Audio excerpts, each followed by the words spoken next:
Buat teman-teman korporasi, pernah nggak sih ngalamin hal atau pekerjaan yang repetitif itu aja terus dikerjain? Terus ngebutuhin banyak orang. Terus ngebutuhin overtime.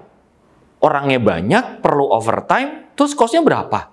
Nah, teman-teman bisa gunakan satu solusi ini untuk bisa melakukan reduce cost. Lakukan cost efisiensi di dalam satu buah company. Yuk kita lihat videonya.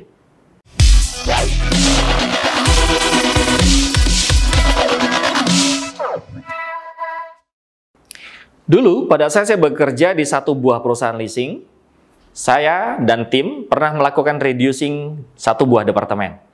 Awalnya dulu isinya 80 orang, lalu kita squeeze jadi cuma 20 orang. Sebenarnya kerjaan mereka apa sih? Mereka itu adalah tim data entry. Tim yang melakukan entry data incoming dari survei kredit masuk ke dalam sistem incoming kita, masuk ke dalam core system kita.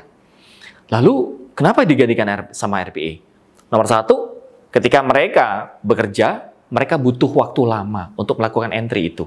Karena datanya cukup banyak dan mereka harus bekerja secara teliti. Namun pekerjaan tersebut dilakukan secara repetitif. Dari pagi sampai sore mereka lakukan itu. Dan tidak jarang mereka harus overtime sampai malam. Tidak jarang pula mereka harus lakukan overtime di weekend. Akhirnya kita mengambil satu buah keputusan. Kayaknya nggak bisa gini terus. Mereka tetap butuh waktu dengan keluarganya. Mereka tetap butuh waktu untuk istirahat. Akhirnya kita gantikan dengan satu buah tools RPA, Robotic Processing Automation. Kalau dulu pekerjaan mereka untuk mengentry satu data saja, itu mereka membutuhkan sekitar 2 menit. Paling cepat 2 menit. Karena di sana butuh ketelitian. Tetapi dengan gunakan RPA, semuanya tergantikan hanya sekitar 15 detik. Bayangin, 15 detik dibandingkan 2 menit. Berapa banyak itu? 1/8-nya. So, kalau misalnya semua dilakukan dengan RPA, maka tidak ada lagi yang namanya overtime. Kita nggak perlu bayar overtime, kita nggak perlu worry terhadap karyawan-karyawan kita. Kenapa? Karena semua sudah dilakukan by system oleh RPA.